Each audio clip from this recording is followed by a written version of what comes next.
बोल वृंदावन बिहारी लाल की जय। श्री राधा रमण लाल की जय। श्री राधा वल्लभ लाल की जय। भागवत महापुराण की जय। सब संतन की जय। सब भक्तन की जय। सब विप्रन की जय। 84 कोस ब्रजमंडल धाम की जय। गिरिराज धरण की जय। श्याम सुंदर श्री यमुने महारानी की जय। श्री वल्लभाधीश की जय। गुसाई जी परम दयाल की जय। शेषावतार भाष्यकार श्री रामानुज स्वामी जी महाराज की जय। सब संतन की जय। सब भक्तन की जय। गिरवरधारी गोपाल की जय। जय जय श्री राधे। जय जय श्री राधे। जय जय श्री राधे। द्वारिकाधीश की जय। परम मंगल में प्रात प्रखलेश्वर अकारण करुणा वरुणालय भक्तवांशा कल्पतरु तड़ित विनिंदित पीतांबरधारी श्री बालकृष्ण लाल की वांगमयी शब्दमयी वाणीमयी प्रतिमूर्ति हम आप सबके मध्य में विराजमान श्रीमद् भागवत महापुराण को बारंबार प्रणाम। संत जनों की परमाज्ञा से एवं खरगोन के डीके परिवार के परम सत्संकल्प के फलस्वरूप हम आप सब लोग वैदिक वांग्मय के सर्वोच्च सद्ग्रंथ एवं कलिकाल में भगवत प्राप्ति का सर्वोत्कृष्ट साधन श्रीमद् भागवत सत्संग श्रवण कर रहे हैं। ये हमारा परम सौभाग्य है। मंच पर विराजमान एवं श्रीमद् भागवत के पाठक के रूप में विराजमान समस्त विप्रवृंद, समस्त गंधर्वजन और आप सभी श्रोता भाई बंधु खरगोन निवासी मध्य प्रदेश के या फिर जिस भी क्षेत्र से आप लोग यहाँ पधारे हैं, आप सब लोगों को माताएं बहनें भाई लोग सब छोटे बालक मित्र सखा सबको जय श्री कृष्ण, जय सिया राम, जय श्रीमन नारायण, जय जय श्री राधे, नर्मदे हर। अपने वाले में ज्यादा जोर लगाते हो आप लोग।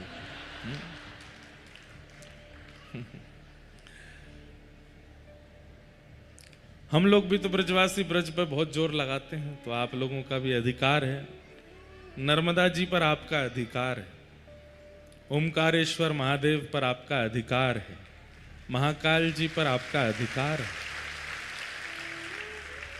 आप अधिकार से उनके हो इस अभिमान में रह सकते हो।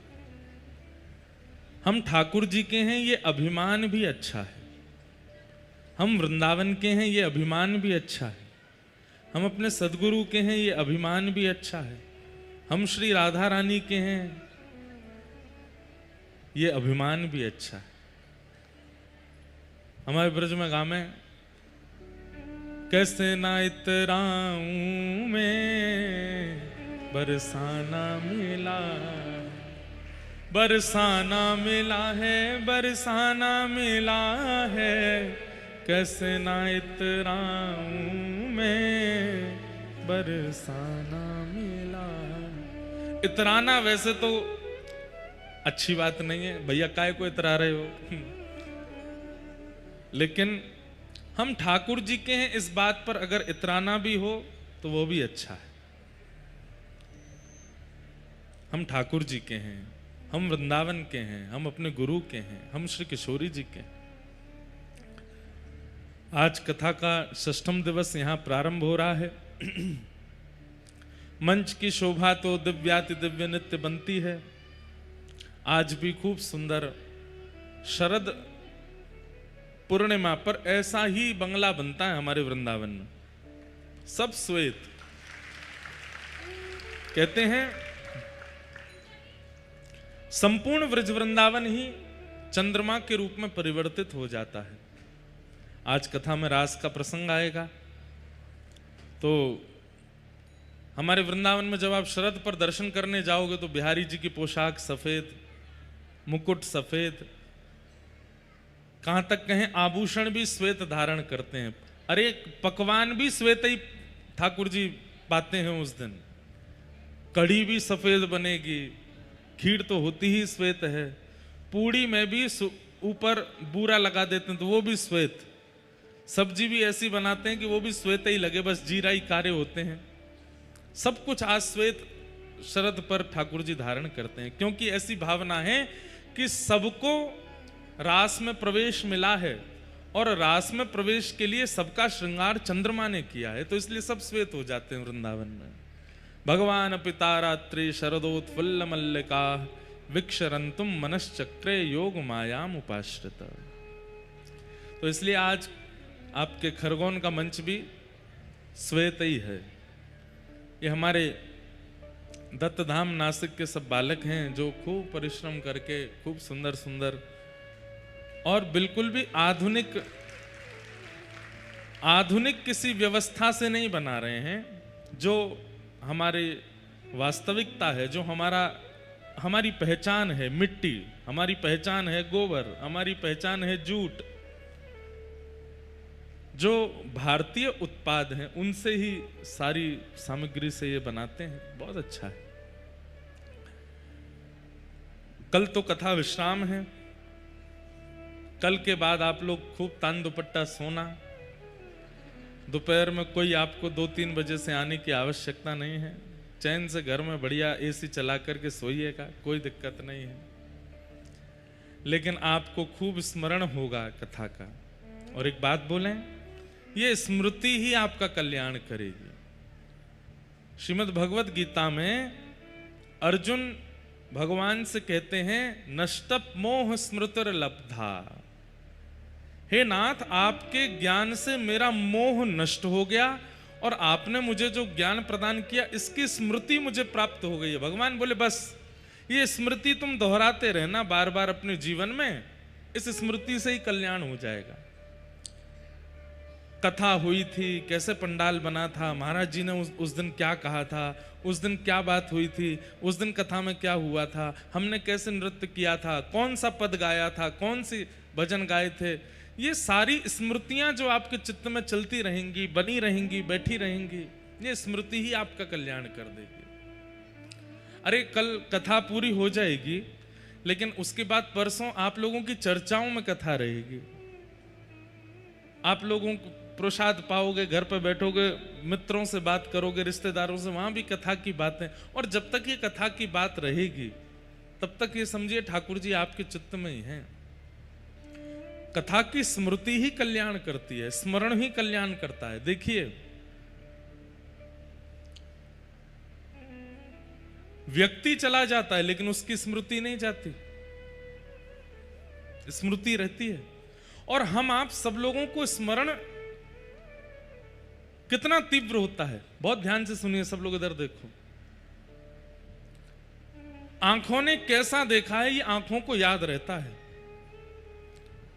कानों ने कैसा सुना था ये कानों को याद रहता है, त्वचा ने कैसा स्पर्श, कैसा अनुभव किया था ये त्वचा को याद रहता है। ऐसे ही अपनी पंच इंद्रियों से इस कथा का स्मरण करिएगा, स्मरण रखिएगा। नेत्रों को ये पंडाल दिखता रहे वर्षों तक, नेत्रों को ये व्यासपीठ दिखती रहे, कानों को ये शब्द सुनाई देते रहे, जिह्वा को ये नाम रटने की इच्छा होने लग जाए। अरे अभी जो वातावरण है, जैसा मौसम है, जैसा माहौल है, वो माहौल भी आपकी त्वचा को स्मृति में रहे।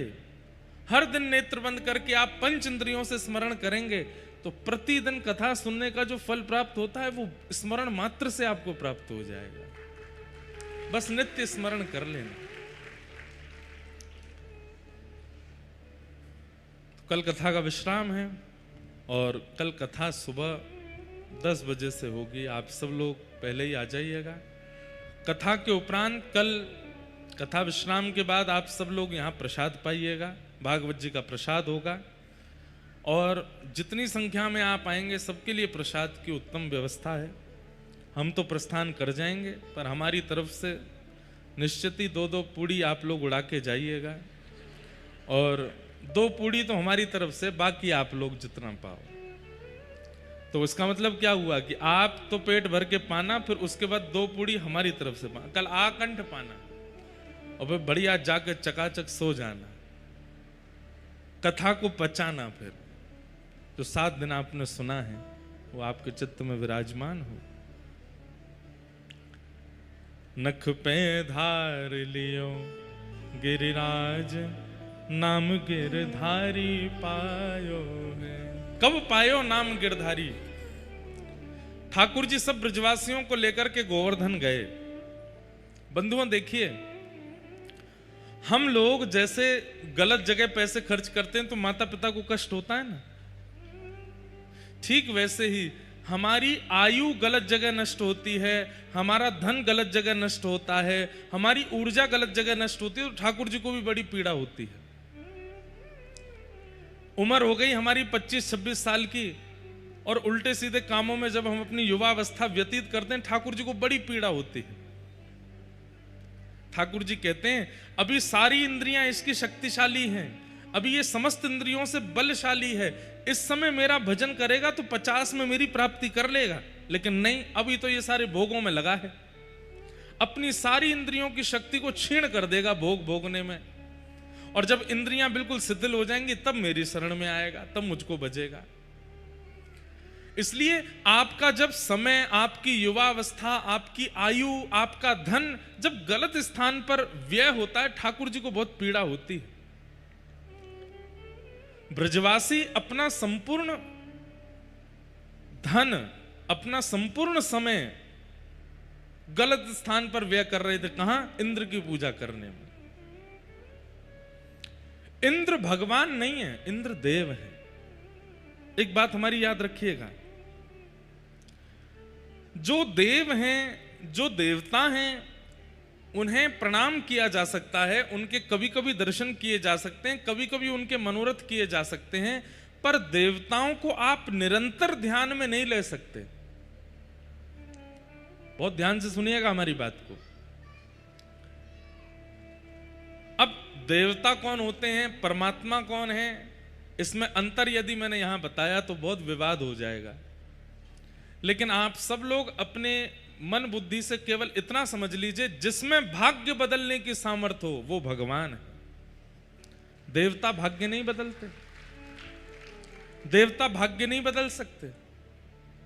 देव तो 33 कोटि देवी देवता, ये तो अपनी क्रियाओं में लगे हैं, इनको ठाकुर जी ने सेवा दे रखी है। किसी से कह रखा है कि तुम ऐसा करो, किसी से कह रखा है तुम ये करो, किसी से कह रखा है तुम वर्षा के देवता हो, किसी से कह रखा है तुम भूमि के देवता हो, तुम जल के अधिष्ठाता हो, तुम सूर्य हो, तुम चंद्र हो, आदि आदि ये सब है। इनको आप प्रणाम कर सकते हो, इनको आप वंदन कर सकते हो, पर निरंतर चिंतन देवताओं का नहीं होता। अब आप जपने लग जाओ इंद्रदेव इंद्रदेव इंद्रदेव इंद्रदेव इंद्रदेव इंद्रदेव, कोई फल नहीं मिलेगा आपको। ऐसे ही आप जपने चंद्रदेव चंद्रदेव, सूर्यदेव सूर्यदेव, हाँ सूर्य को नित्य प्रणाम करना चाहिए, चंद्र को नित्य प्रणाम करना चाहिए, पर ध्यान और निरंतर जाप और स्मरण वो भगवान का होता है, वो देवों का नहीं होता। देवों को प्रणाम किया जाता है।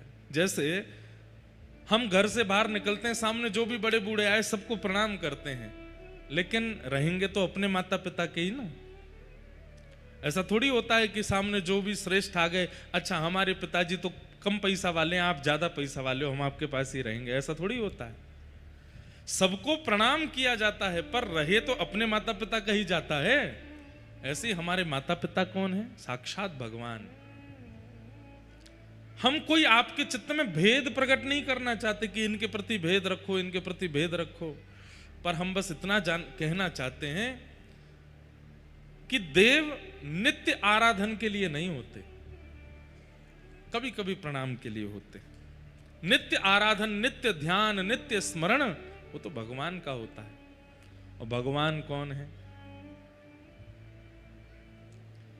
जो 6 भगों से युक्त हैं उन्हें भगवान कहते हैं। जैसे बल से युक्त बलवान, धन से युक्त धनवान, विद्या से युक्त विद्वान, ऐसे ही जिसके पास 6 भग हैं उन्हें भगवान कहते हैं। कौन कौन से 6 भग? उत्पत्ति प्रलयम चैव भूतानाम अगति गति वेत्ति विद्याम अविद्याम च सवाच्यो भगवान इति। कौन है भगवान? सबसे पहला उत्पत्ति, इस पृथ्वी का प्रारंभ किस समय हुआ ये जिसको पता है। सब लोग आंकड़े लगाते हैं लेकिन कोई नहीं जानता कि पृथ्वी कब प्रकट हुई है। सब लोग उस समय का वातावरण बता देते हैं कि तब ऐसा था, ऐसा था, ऐसा था, लेकिन स्पष्ट डेट टाइम कोई नहीं जानता है। ये जिसको पता है वो परमात्मा। पहली बात। प्रलयम चैव, इस पृथ्वी का और तीनों लोगों का संहार कब होगा, प्रलय कब होगा, ये जिसको पता है। अभी कुछ दिन पहले जब भारत पाकिस्तान के भी युद्ध हो रहे थे और भी बहुत कुछ हो रहा था, तो लोग बाग बोल रहे थे मई में, अब जुलाई में दुनिया खत्म हो जाएगी, आधी से ज्यादा दुनिया का ये हो जाएगा, ये हो जाएगा, ये हो जाएगा। लोग अपने आंकड़े लगा रहे हैं। अभी भी लगाया गया है कि भाई अभी चंद्र ग्रहण निकल के गया, कुछ दिन बाद सूर्य ग्रहण है, अभी है 21 तारीख को। भारत में नहीं है पर उसके आंशिक है और थोड़ी देर का पर है। और बहुत दिन बाद ऐसा हो रहा है, बहुत सालों बाद ऐसा हो रहा है कि बहुत जल्दी 15 दिन के अंदर ही सूर्य चंद्र ग्रहण हो रहे हैं। इसका भी आंकड़न लगाया जा रहा है कि इसका भी संकेत अच्छा तो नहीं है।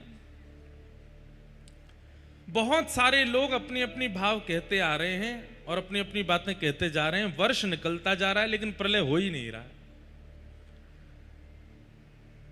जनवरी के महीने में जितने भी एस्ट्रोलॉजर हैं भारत के, उनके सोशल अकाउंट देखो, वो पूरे साल का प्रेडिक्शन कर देते हैं। ये साल इन राशि वालों के लिए अच्छा होगा, इनके लिए बुरा होगा, ये होगा, वो होगा, फलाना होगा, ये होगा, ऐसा होगा, ये साल ऐसा निकलेगा। पूरा साल निकल जाता, कुछ नहीं होता विशेष रूप से। बेचारी जिसकी राशि बहुत अच्छी बताई गई उसी के जीवन में ही कुछ हो गया होता है।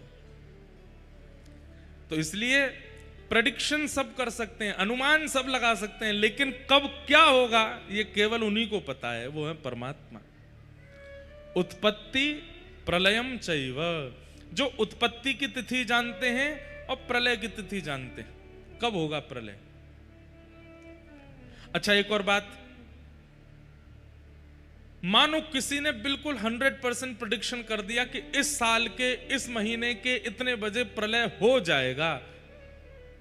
मानो ठाकुर जी ने भी सोच रखा हो कि इसी साल के इतने बज के इतने मिनट पे मुझे प्रलय करना हो, किसी ने कह भी दिया कि ठाकुर जी इसी दिन करेंगे।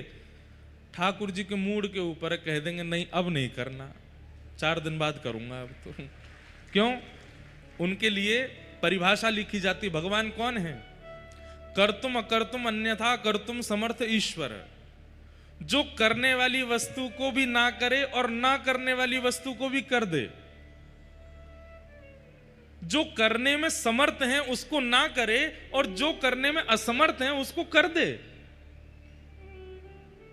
इसलिए उनको ईश्वर कहा जाता। उनके ऊपर है वो कब कहां क्या पता आज रात की योजना बना रखी हो कि 12 बजते ही प्रलय करना है, आज ही हो सकता है। तो जिन्हें एग्जैक्ट डेट पता है उत्पत्ति की और प्रलय की, 2 बात। उत्पत्ति प्रलयम चैव भूतानाम अगति गति, हम सब मानवों की, हम सब जीवों की गति और अगति जिनको पता है। गति और अगति, गति किसको कहते हैं? एक प्रकार से कह लो प्रॉफिट को, और अगति मतलब लॉस को। कई लोग बेचारे बिल्कुल शुभ मुहूर्त देख के बिल्कुल सही तरीके से फूंक फूंक के कदम रख के अपना व्यापार प्रारंभ करते हैं, फिर भी ठप हो जाता है। और कई लोग रात में सोची सुबह प्रारंभ किया, वो 4 महीने में ऊपर पहुंच गए। तो किसकी कहां गति है कहां अगति है कोई नहीं जानता। जिस कन्या को 6 महीना पहले पसंद किया था, 6 महीना में ऐसी लगने लगी कि महाराज इससे बढ़िया तो दुनिया में कोई है ही नहीं। और ब्याह के 4 महीना बाद पता चला कि हो गया कल्याण।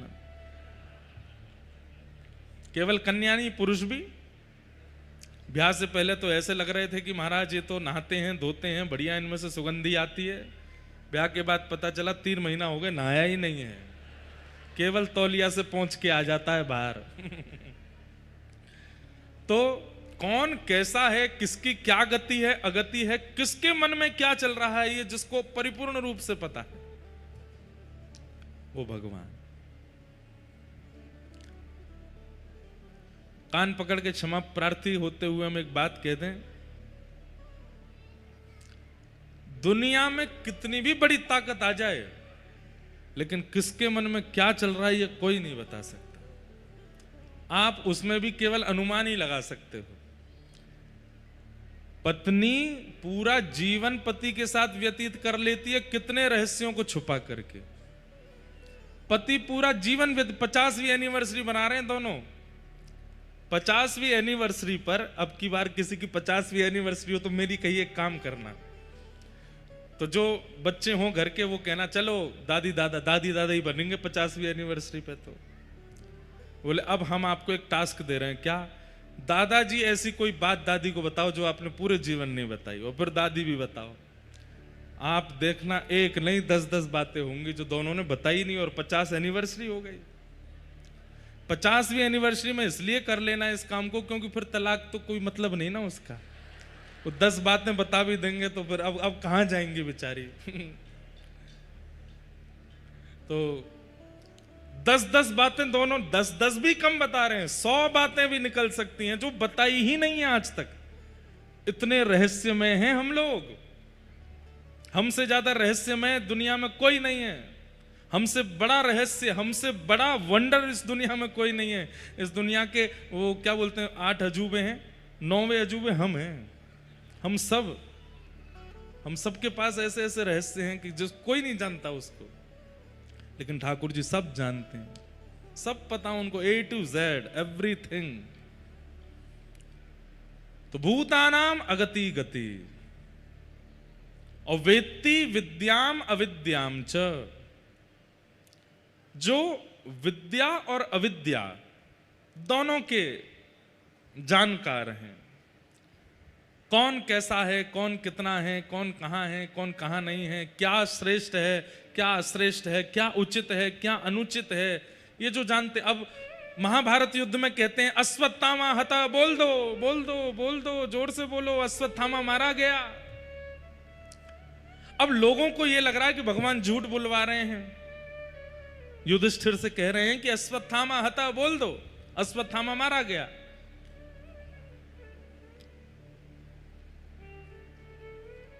उस समय युधिष्ठिर सोच रहा है कि मैं झूठ नहीं बोलूंगा, तो जोर से बोलने लगा अश्वत्थामा मारा गया, लेकिन नर नहीं हाथी मारा गया है।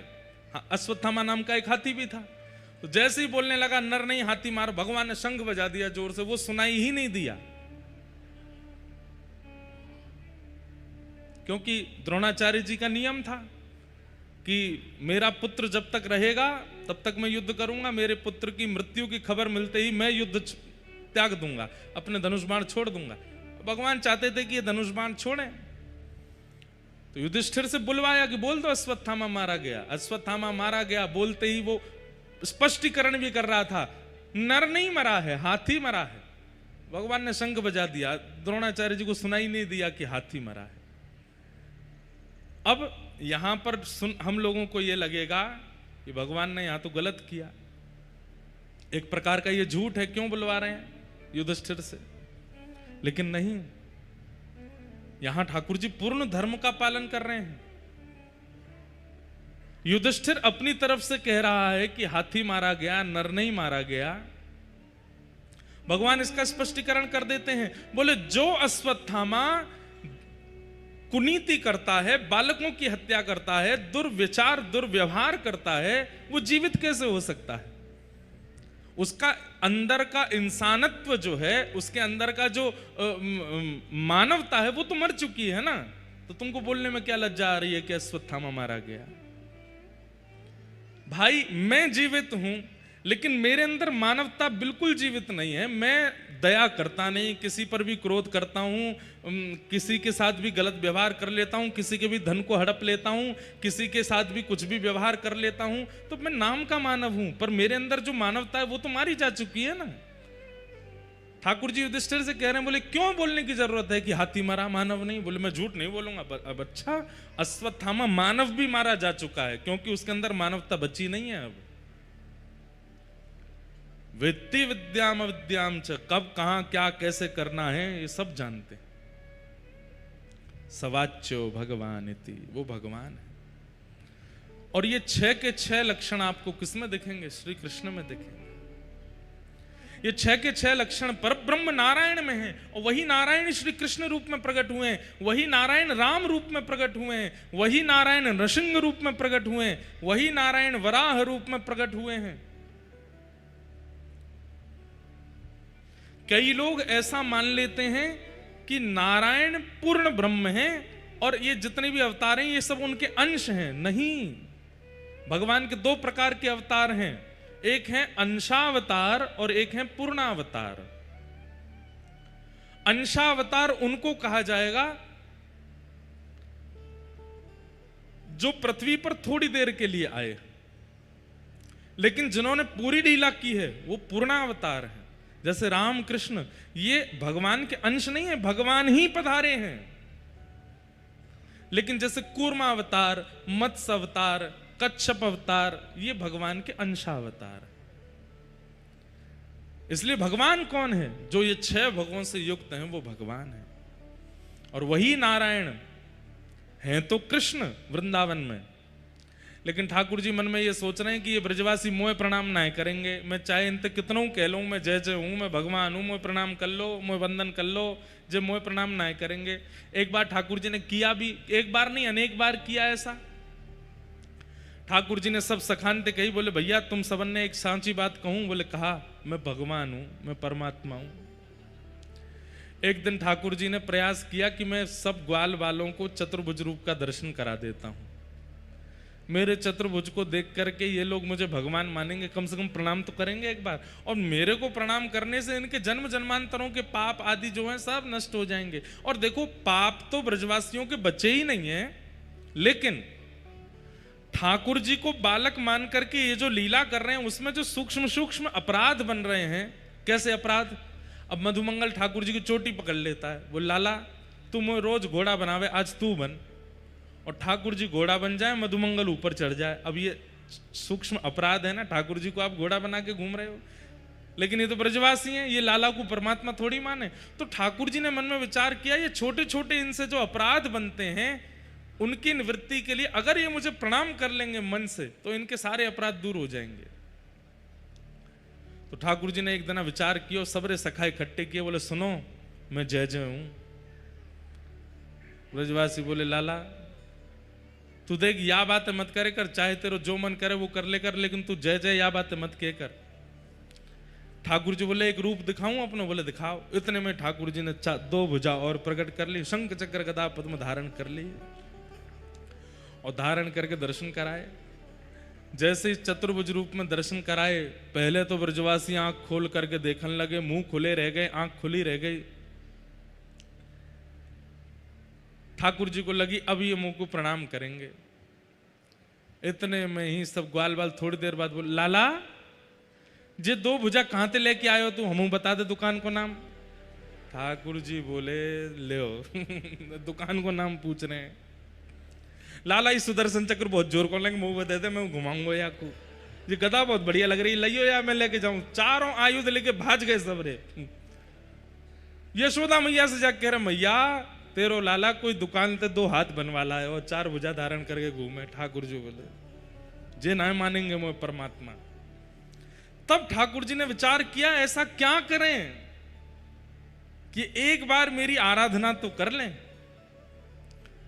तब ठाकुर जी ने सोचा कि श्री गिरिराज मेरा रूप है, अगर उनकी आराधना करवा लूंगा, उनकी पूजा करवा दूंगा तो मेरी पूजा का फल इनको प्राप्त हो जाएगा। और श्री ठाकुर जी ने फिर ये योजना बनाई और ब्रजवासियों से जाकर के कहा भैया चलो गिरी पूजेंगे। और अब सब गिरिराज जी पूजवे के काजे पहुंचे।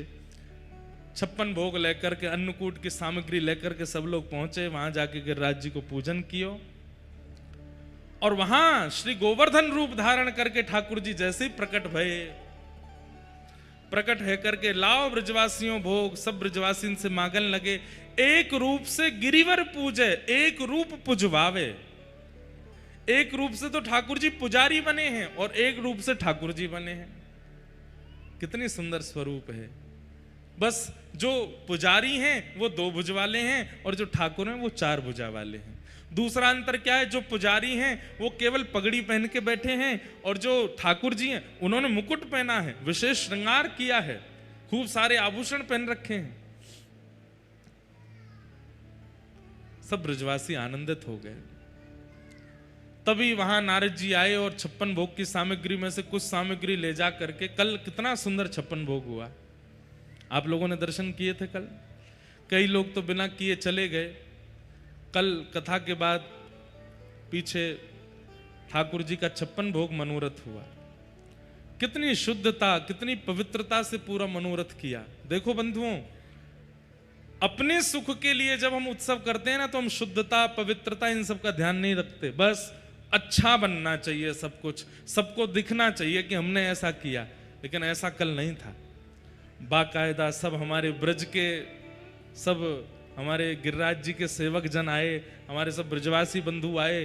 पहले दिन से ही आकर के सब सामग्री सिद्ध की, दूध घर की सामग्री, सकड़ी सामग्री, अनसकड़ी सामग्री, और पूरी सामग्री के नीचे पहले गोबर को लेप लगायो गयो, हल्दी से चारों तरफ परकोटा बनायो गयो, सब में तुलसी छोड़ी गई। बाकायदा जैसे आरती वंदन पूजन होना चाहिए वैसे कियो।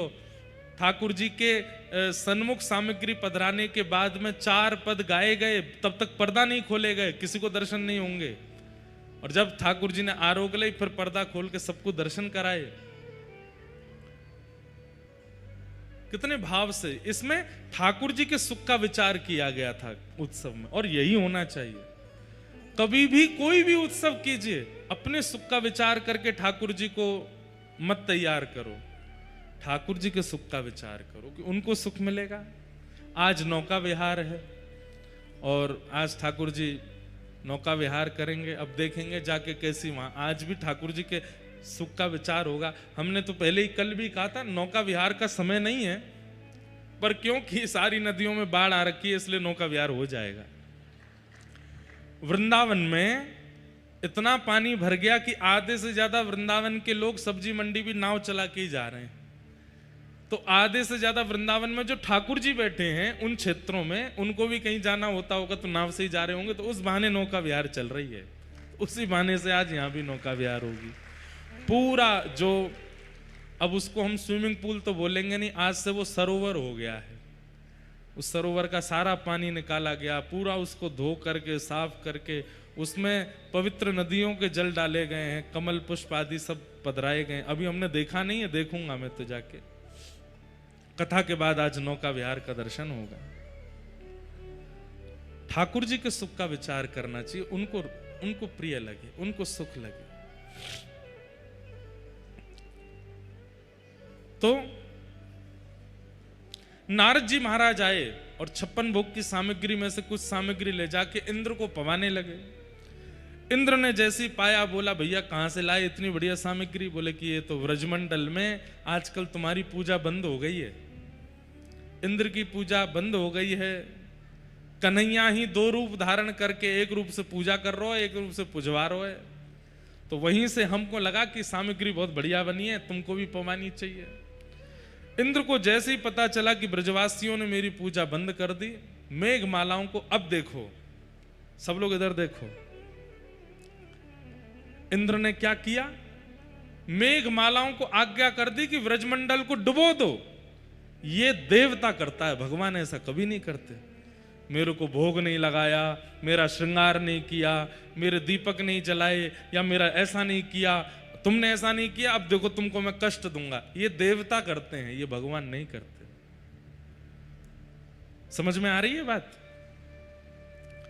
कई बार हम लोग ऐसा सोचने लगते हैं और कई बार हमें कई बड़े बड़े महापुरुष लोग बता भी देते हैं, तुम्हारे वो वाले देवता नाराज हो गए हैं, तुम्हारे ये वाले देवता नाराज हो गए हैं, तुम्हारी देवी नाराज हो गई हैं, तुमने ये नहीं किया, तुमने वो नहीं किया।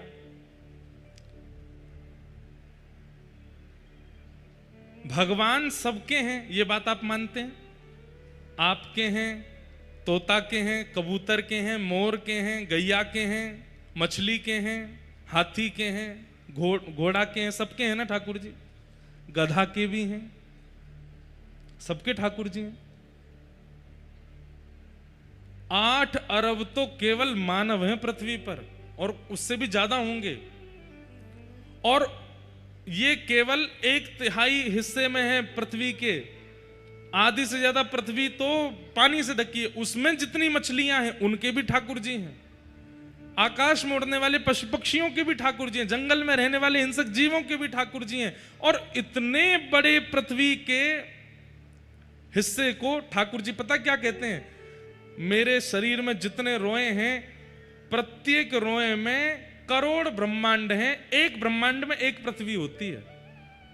ध्यान से सुनिएगा, पूरे ब्रह्मांड, ब्रह्मांड यानी कि यूनिवर्स, यूनिवर्स में एक पृथ्वी है।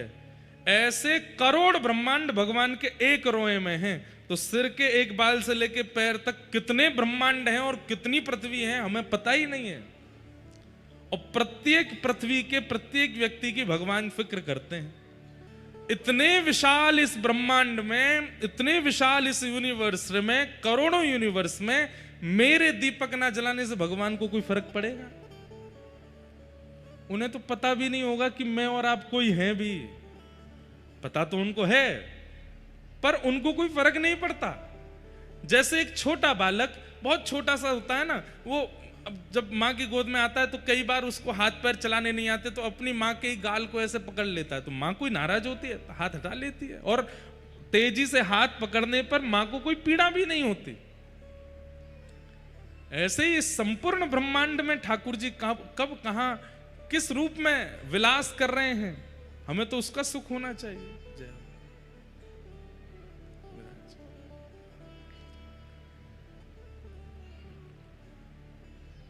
संपूर्ण ब्रह्मांड एक नहीं अनेक हैं। एक बार की बात है, वृंदावन में निकुंज में ठाकुर जी विराजे थे, और तभी ब्रह्मा जी आए। ब्रह्मा जी जैसे निकुंज में प्रवेश करने लगे तो ललिता विशाखा सखियों ने मार्ग रोक दिया, आप भीतर नहीं जा सकते। ये निवृत्त निकुंज है, निवृत्त निकुंज में बिना सहचरियों की आज्ञा के प्रवेश नहीं कर सकते।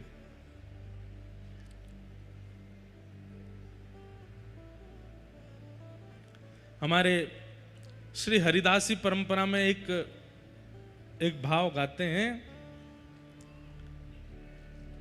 कुंजी नित्य विहार की श्री हरिदासी पास। कुंजी कहते हैं चाबी, चाबी नित्य विहार की। ठाकुर जी का जो नित्य विहार चल रहा है, जिस स्थान पर विहार चल रहा है, वहां की जो चाबी है वो किन के पास है? बोले श्री हरिदास जी के पास है, या हरिदासियों के पास है। हरिदास जी कौन है? श्री ललिता जी के अवतार। श्री ललिता जी हरिदास जी के रूप में आई हैं।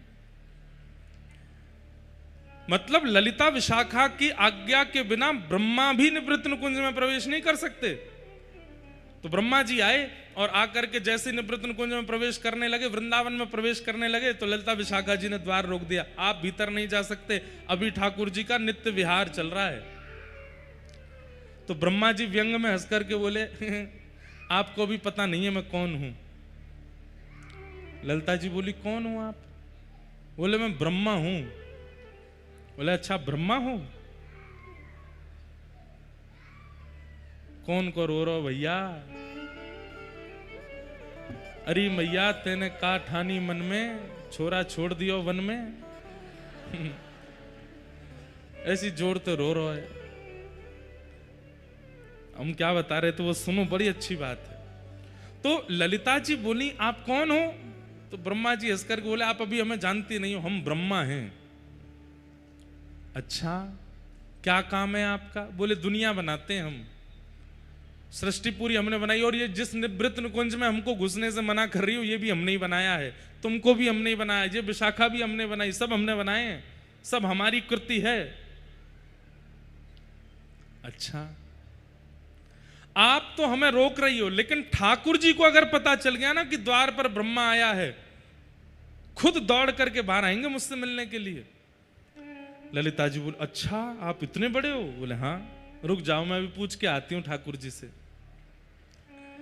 भीतर गई, ललिता जी चरणों में जाके प्रणाम किया, हे श्याम सुंदर मुझको क्षमा करियो, आपके नित्य विहार में मैं विघ्न डाल रही हूं। हे किशोरी जी मुझको क्षमा करियो, द्वार पे एक कोई ब्रह्मा आयो है और वो बड़ो हट कर रहा है भीतर आवे के काजे, और वो तो यूं तक कह रहा है कि आपको अगर पता चल गई कि वो द्वार पे खड़ो तो आप दौड़ के जाओगे वाकू लेवे।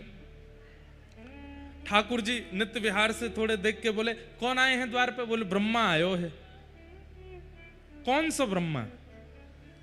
ललिता जी बोली वो तो यो कह रहा कि भाई ने मैं बनाई हूं, भाई ने विशाखा बनाई, भाई ने सब ये बनायो है। ठाकुर जी बोले वाह ब्रह्मा ते जाके यो कहियो मेरे एक रोए में करोड़ों ब्रह्मांड हैं, एक ब्रह्मांड का अधिपति एक ब्रह्मा होता है, मेरे एक रोए कूप में 1 करोड़ ब्रह्मांड हैं, तो 1 करोड़ ब्रह्मा तो एक रोए कूप में है। अब सिर से लेके नीचे तक जितने रोए हैं गिन लो, एक रोए में 1 करोड़ ब्रह्मा है, इतने करोड़ ब्रह्मा तो मेरे अंग में। ये कौन से ब्रह्मांड को ब्रह्मा ये पूछ के आओ। मेरे आगे वाले रोए को ब्रह्मा है, ब्रह्मांड को ब्रह्मा है कि पीछे वाले को है कि सिर वाले को है कि पैर वाले को, ने पूछ के आओ। ललिता जी बोली अभी जाऊं। ब्रह्मा जी बाहर खड़े हैं, ललिता जी आई तो ब्रह्मा जी आपने मेरा परिचय दिया? बोले हाँ परिचय तो दिया, उन्होंने कुछ पूछा है वो बताओ। बोले क्या पूछा है? बोले ठाकुर जी के सिर से लेकर नीचे तक कितने रोए हैं आपको पता है? ब्रह्मा जी बोले ये किसको पता होता है? बोले नहीं आपने पूरी दुनिया बनाई, आपको पता तो होगी कितने रोए होते हैं। बोले लगभग 3-3.25 करोड़ के आसपास रोए होते हैं एक व्यक्ति के शरीर में। बोले अच्छा, तो ठाकुर जी कह रहे हैं मेरे एक रोए में 1 करोड़ ब्रह्मांड हैं, एक ब्रह्मांड का अधिपति एक ब्रह्मा होता है। आप कौन से वाले रोए में कौन से ब्रह्मांड के ब्रह्मा हो वो ठाकुर जी पूछ रहे हैं। सुनते ही ब्रह्मा जी मूर्छित होकर गिर पड़े वहीं पर, और जब होश में आए तो बोले मेरे अलावा भी ब्रह्मा हैं। बोले तुम्हारे अलावा कम से कम 3000 करोड़ ब्रह्मा हैं, तुम कौन से हो? बोले सुनिए आप मना कर दीजिएगा, मैं भूल गया, मेरे को पता ही नहीं कि मैं ब्रह्मा हूं।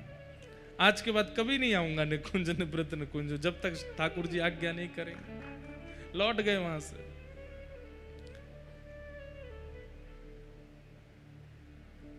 जो ठाकुर जी इतने विस्तृत ब्रह्मांड को अपने अंग पर धारण करते हैं, वो ठाकुर जी छोटी छोटी बातों पर नाराज होंगे क्या आपसे?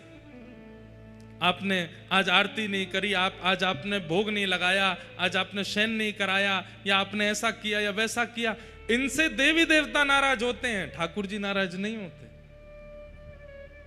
एक बात बोले आपको, बहुत पते की बात, कितने भी बड़े संत को बुलाइए, कितने भी बड़े महापुरुष को बुलाइए, कितने भी श्रेष्ठ व्यक्ति को बुलाइए,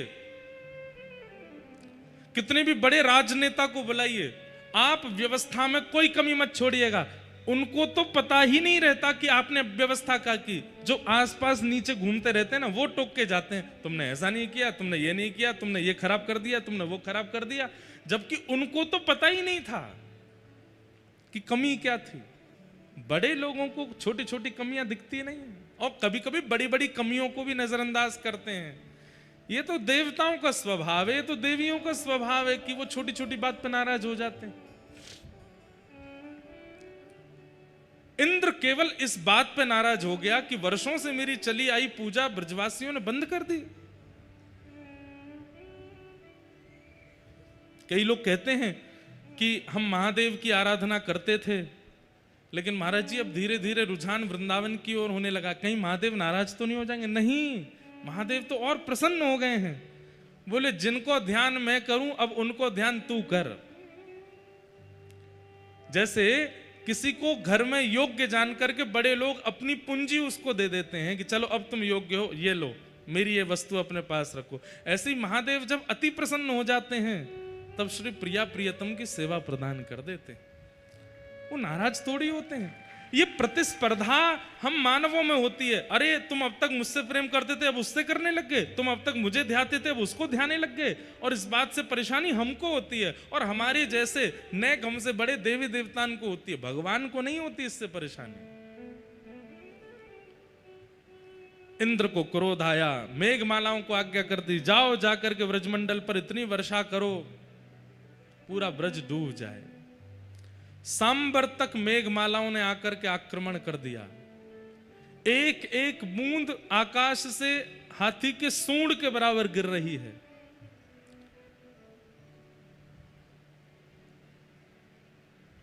एक एक बूंद हाथी के सूंड के बराबर, मतलब कि चंद सेकंडों में तो कमर कमर तक पानी भर गया। गड़गड़ करके आकाश में बादल गरजने लगे। सब ब्रजवासी त्राहिमाम करके दौड़ने लगे।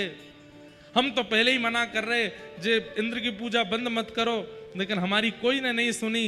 या नेक से छोरा की बात में आए करके और इंद्र पूजा बंद कर दी। देखो इंद्र नाराज है गयो, अब पूरे ब्रजमंडल को डुबाए देगो, सब मर जाएंगे, कोई नहीं बचेगो। ठाकुर जी बोले भैया जिनकी शरण में आए उन पे भरोसा करो, इतनी जल्दी अविश्वास मत करो। गिरिराज जी की शरण में कल ही तो आए हैं हम लोग और आज घटना घटने पर छोड़ के भाग रहे हो। समझ में आई बात? आप जिन ठाकुर की शरण ग्रहण करते हैं कभी कभी वे शरणागतों की परीक्षा लेते हैं कि ये मुंह को छोड़ के जाएगो कि नहीं। और एक आपत्ति आने पर जैसे ही आपके मन में अविश्वास होता है कि ये भगवान तो हमारी रक्षा कर ही नहीं रहे हैं, हम इनकी शरण में आए फिर भी हम पे आपत्ति आ रही है। ठाकुर जी मानो परखते हैं कि आप कितने श्रेष्ठ हो। इसलिए हमारी प्रार्थना, एक बार जिनके सामने सर झुकाया है, जिन परमात्मा को, जिन श्री कृष्ण को, जिन श्री राघव जी को आपने स्वीकार कर लिया है, उसके बाद चाहे जैसी परिस्थिति आ जाए छोड़ना नहीं उनको, उन्हीं के रहना।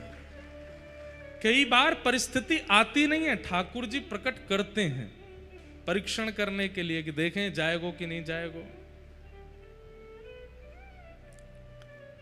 भगवान ने कही भैया जिन गिरिराज जी की शरण में आए उन पर भरोसा करो। लेकिन देखा कि सब ब्रजवासी भाग रहे हैं, कोई भरोसा कर नहीं रहा है, तब ठाकुर जी बोले अब मोकू कछु ऐसा करना पड़ेगा जासे इनको विश्वास दृढ़ होए। तब गिरिराज बाबा को प्रणाम कियो और 7 बरस के ठाकुर जी ने अपनी दोनों भुजान से श्री गिरिराज जी को अधर कियो। एक तरफ से जैसे ही गिरिराज जी अधर भये, भीतर ठाकुर जी प्रविष्ट है गए और प्रविष्ट है करके 7 कोस लंबे चौड़े गिरिराज पर्वत को अपने बाम हस्त की कन्नी उंगली पर ठाकुर जी ने धारण कर लिया। बोल गिरिराज धारण की श्याम सुंदर श्री यमुने महारानी की जय। पूछ री के लौटा की हुप हुप प्यारे। क्या बात है वंशी वारे।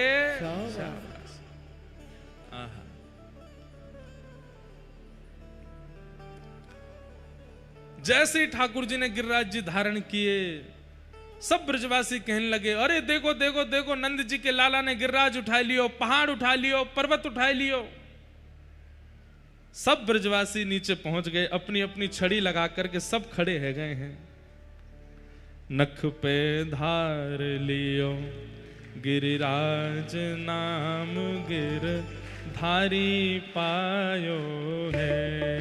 नख पे धार लियो गिरिराज नाम गिरधारी पायो है। नख पे धार लियो गिरिराज नाम गिरधारी पायो है। नख पे धार लियो गिरिराज नाम गिरधारी पायो है। अरे हाँ धारी पायो है, नाम गिरधारी पायो है।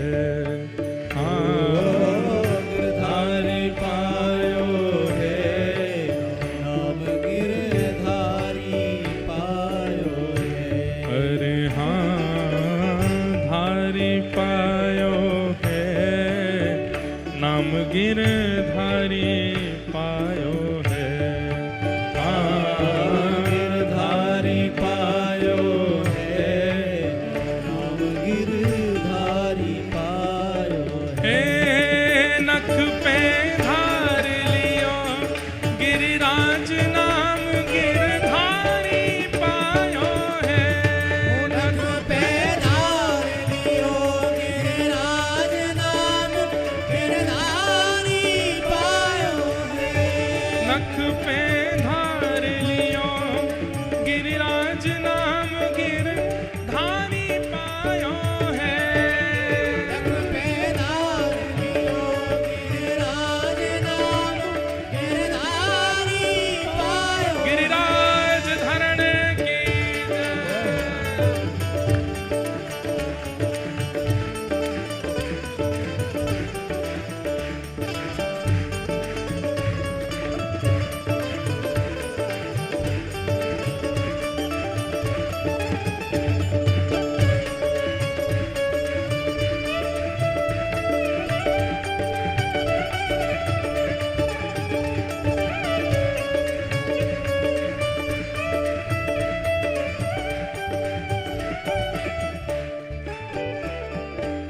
सात दिनन तक गिरिवर धार्यो, मान इंद्र को दूर भगायो।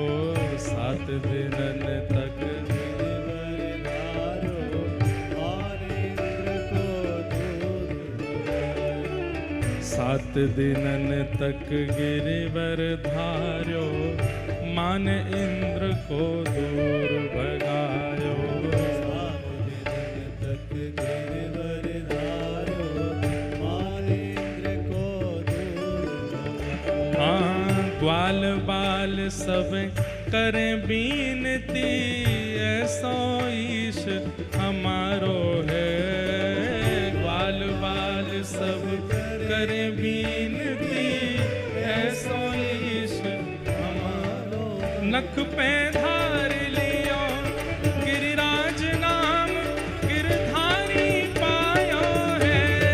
नख पे धार लियो गिरिराज नाम गिरधारी पायो है।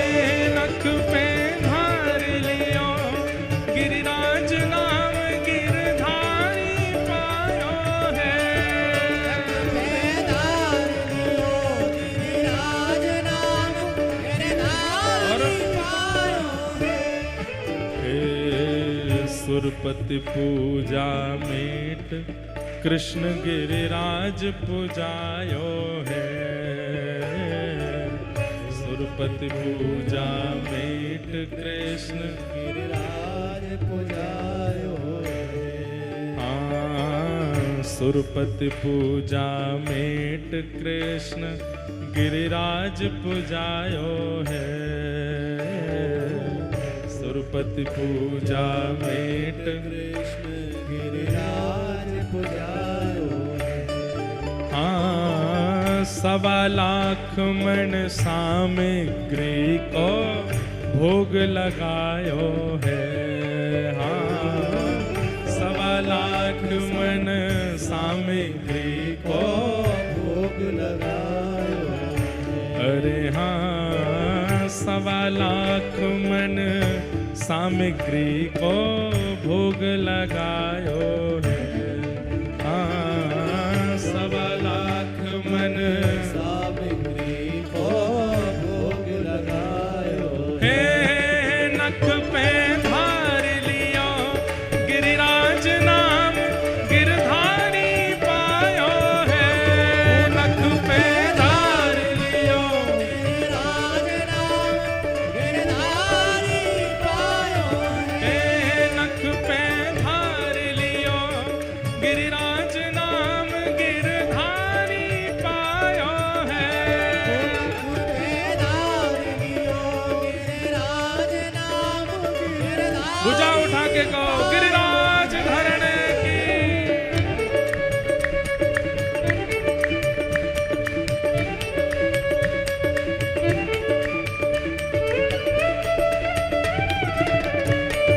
बोल नंद के लाला की।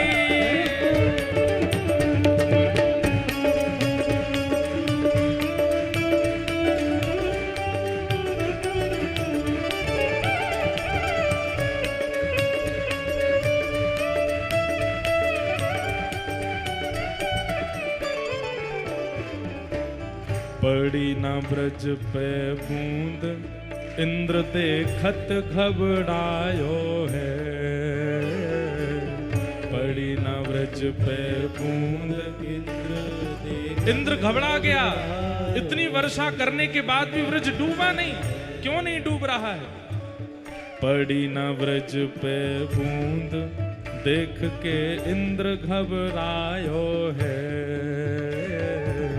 पड़ी न ब्रज पे बूंद इंद्र देखत घबरायो है। हाँ ब्रजवासी सब कहें धरण गिरिराज उठायो है। हाँ ब्रजवासी सब कहें धरण गिरिराज उठायो। अरे हाँ ब्रजवासी सब कहें कृष्ण गिरिराज उठायो है। हाँ ब्रजवासी सब कहें कृष्ण गिरिराज उठायो है। नख पे धार लियो गिरिराज नाम गिरधारी पायो है। नख पे धार लियो गिरिराज नाम गिरधारी पायो है। नख पे धार लियो गिरिराज नाम गिरधारी पायो है। नख पे धार लियो गिरिराज नाम गिरधारी ओ गिरिराज धरण प्रभु तुम्हारी शरण। गिरिराज धरण प्रभु तेरी शरण।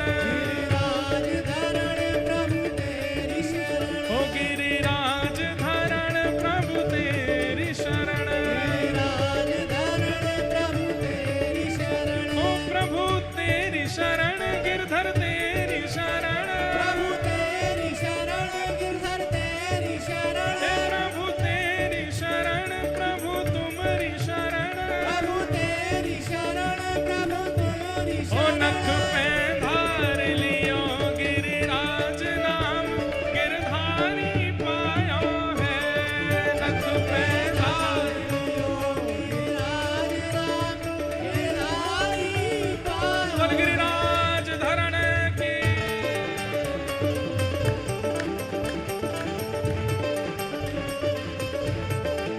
करताल बजा के गाओ भाव से।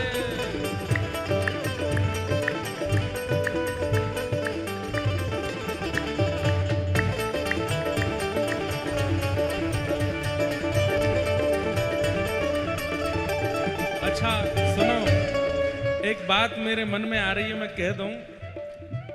इंद्र ने पहले दिनाते इच्छा तो खरगोन पे भी खूब करी वर्षा करवे की, लेकिन यहाँ गिरवरधारी ऐसे ही खड़े हैं, एक बूंद ना गिरी अभी तक। और सुनो,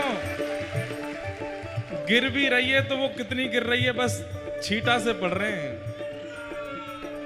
तो अगर ये बात कह दें तो कोई बड़ी बात नहीं। दो दो पंडाल लगे हैं और इन दो पंडालन में हम जितने लोग बैठे हैं हम सब ब्रजवासी हैं, और बीच में हमारे श्री गिरधर लाल ऐसे खड़े हैं। ये पंडाल ही गिरिराज पर्वत के रूप में धारण करके खड़े हैं। बोल गिरिराज धारण की।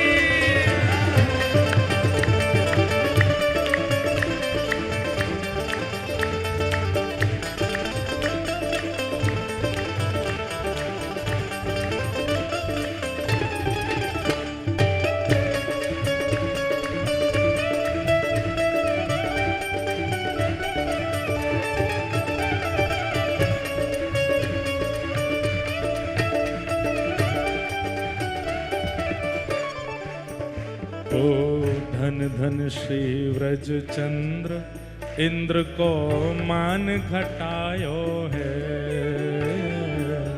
धन धन श्री व्रज चंद्र इंद्र को मान घटायो है।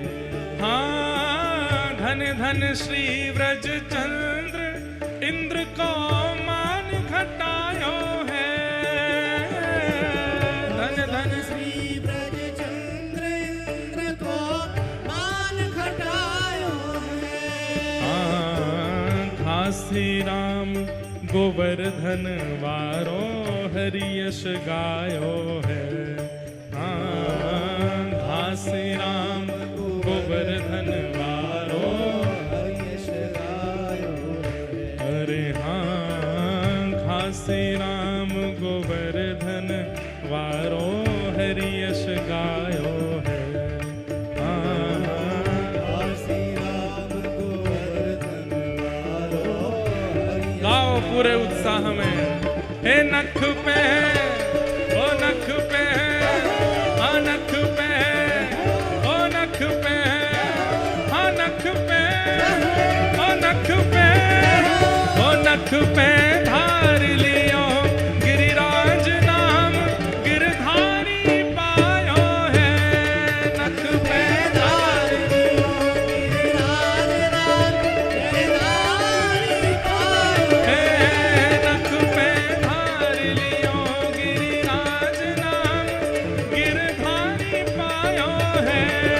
नख पे धार लियो गिरिराज नाम गिरधारी ओ गिरिराज धरण प्रभु तुम्हारी शरण। गिरिराज धरण प्रभु तुम्हारी शरण। ओ गिरिराज धरण प्रभु तुम्हारी शरण। गिरिराज धरण प्रभु तुम्हारी शरण। हे प्रभु तुम्हारी शरण गिरधर तुम्हारी शरण। प्रभु तुम्हारी शरण गिरधर तुम्हारी शरण। हे प्रभु तुम्हारी शरण हरि तुम्हारी शरण। प्रभु तुम्हारी शरण हरि तुम्हारी शरण। ओ गिरिराज धरण प्रभु तुम्हारी शरण। गिरिराज धरण प्रभु तुम्हारी शरण। गिरिराज धरण प्रभु तुम्हारी शरण। गिरिराज धरण प्रभु तुम्हारी शरण। ओ रखो लाज हमारी गोवर्धन। रखो लाज हमारी गोवर्धन। रखो लाज हमारी गोवर्धन। रखो लाज हमारी गोवर्धन। ओ गिरिराज धरण प्रभु तुम्हारी शरण। गिरिराज धरण प्रभु तुम्हारी शरण। गिरिराज धरण प्रभु तुम्हारी शरण। गिरिराज धरण प्रभु तुम्हारी शरण। नख पे धार लियो गिरिराज नाम गिरधारी पायो है।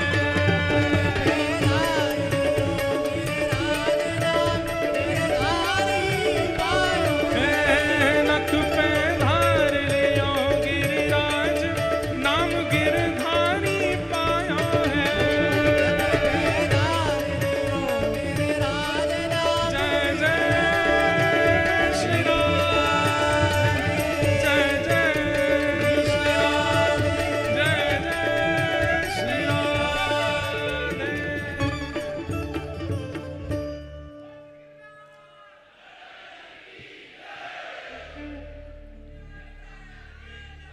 आहा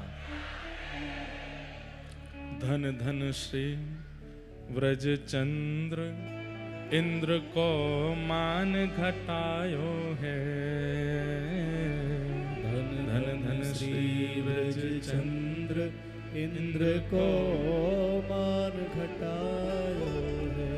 हाँ ब्रजवासी सब कहें कृष्ण गिरिराज उठायो है।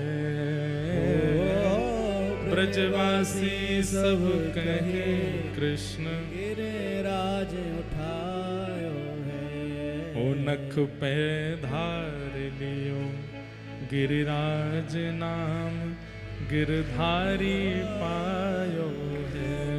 नख पे धार लियो गिरिराज नाम गिरधारी। अब सोचो इतनो बड़ो जे पंडाल, इतनो ही बड़ो बगल को पंडाल, इतने लोग फिर भी खड़े हैं क्योंकि जगह ना है बैठवे की। लेकिन 7 कोस लंबे चौड़े गिरिराज पर्वत, 21 किलोमीटर लंबे चौड़े गिरिराज पर्वत के नीचे भी तिल भर भी जगह नहीं है। इतने ब्रजवासी हैं और सब ब्रजवासी इनके बीच में अकेले श्री गिरिराज जी को ऐसे धारण करके ठाकुर जी खड़े हैं। अरे भैया उनके उत्साह को चिंतन करो। ब्रजवासी कितने प्रसन्न रह रहे होंगे, कितने आश्चर्य में, कितने सुख, कितनों नाच रहे होंगे। हमारे श्री नंददास जी पदों में वर्णन करते हैं, कृष्णदास जी पदों में वर्णन करते हैं, कान्हा कुंवर के कर पल्लव पर मानो गोवर्धन नृत्य करे।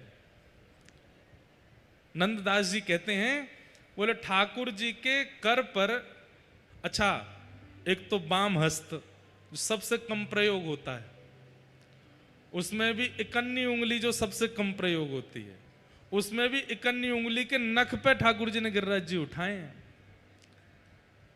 मतलब इंद्र का मान ठाकुर जी, सुदर्शन चक्र नहीं गदा, बोले ये सब तो बहुत बड़ी चीज हैं। ले इकन्नी उंगली से ठाकुर जी ने नख पर गिरिराज जी धारण करके इंद्र का मान दिखा दिया, तुम क्या हो। अच्छा दूसरी बात बहुत ध्यान से सुनिएगा, श्री कृष्ण से हर स्थिति में सीखिए।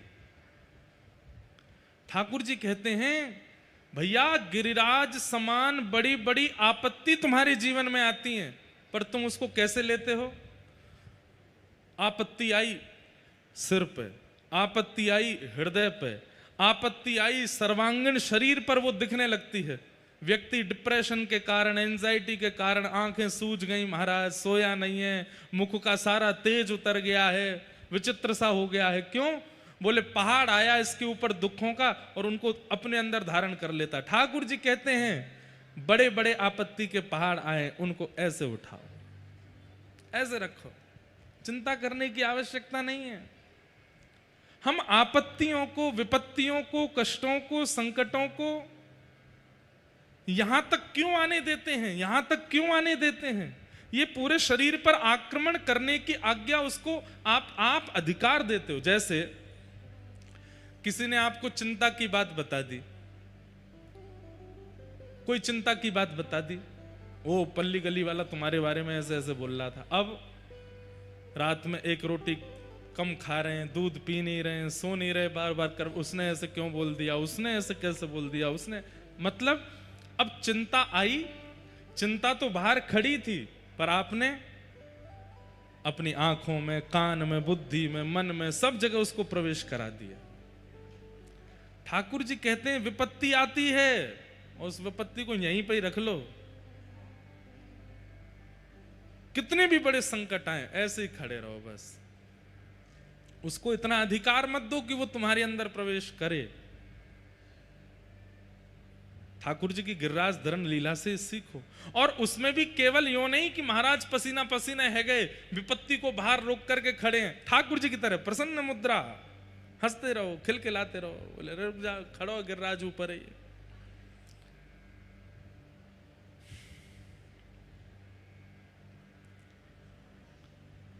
कोई प्रेम प्रकट करे। बंधुओं एक बात बताएं हम आपको, हमारे जीवन में अच्छा कितना हुआ है हम ये भूल जाते हैं, दुख कितना हुआ, बुरा कितना हुआ, कष्ट कितना हुआ, विपत्ति कितनी है, वो सब याद रहता है हमको। कोई व्यक्ति बहुत बड़ा बन जाता है ना, उसके पास जाकर के आप बैठोगे, अरे भैया आपने तो खरगोन का नाम ऊंचा कर दिया, आपने तो, आपको क्या पता साइकिल पर जब घूमता था तब किसने देखा था, धूप ताप निकलती थी उसमें जाता था, कोई पानी तक नहीं पिलाता था मुझको, द्वार द्वार पर जाकर के मैंने इतना मांगा, किसी ने मेरी सहायता नहीं करी, अकेला, पत्नी ने साथ छोड़ दिया, बच्चों ने, अकेला लड़कर के बनाया जो बनाया मैंने। आपको इतना याद क्यों है? इतनी विषम परिस्थितियों में आपने भले ही ये बात कही होती कि भाई मेरी उस विपत्ति भरे जीवन में ठाकुर जी मेरे साथ थे, वो मेरे साथ सदैव खड़े रहे, वो मुझे प्रेम करते थे, रात्रि सोने का अवसर देते थे, अन्न भोजन के लिए देते थे। हम अच्छी चीजों को स्मृति में क्यों नहीं रखते हैं? आज के बाद याद रखिएगा, कभी भी किसी से भी चर्चा हो, चाहे मित्र से हो, चाहे होने वाली पत्नी से हो, होने वाले पति से हो, आगामी कल को बच्चे हो उनसे हो, कभी भी अपने जीवन में ठीक है संघर्ष बताना चाहिए, लेकिन बुराइयों को व्यक्त मत करो। अच्छा ये भी स्वभाव बना हुआ, बुरा नहीं मानिएगा, कि कोई भी व्यक्ति लेजेंड बन जाता है ना, तो उसकी जीवन गाथा लिखी जाती है और उसमें उसके जीवन में बुरा बुरा क्या हुआ यही बताया जाता है, अच्छा अच्छा क्या होता है उसको याद रखा करो। किसने हमको प्रेम किया, किसने हमको प्रेम से बात की, किसने हमको खिलाया, किसने पिलाया, किसने बिठाया, किसने कुछ दिया, कुछ प्रदान किया, वो सब स्मरण में रखो। पॉजिटिव बनो, सकारात्मक बनो। तो ठाकुर जी मानो संकेत कर रहे हैं कि विशाल विपत्ति आती है, ऐसे धारण करो। ठाकुर जी ने धारण कर लिया। सब ब्रजवासी नीचे खड़े है गए, वो लाला तू अपनी उंगली हटाए ले, हमने अपनी छड़ी लगा ले ये नीचे। ठाकुर जी बोले ये कोई टाट ना है, कोई झोंपड़ी ना है जो तुम्हारी छड़ी पर टिक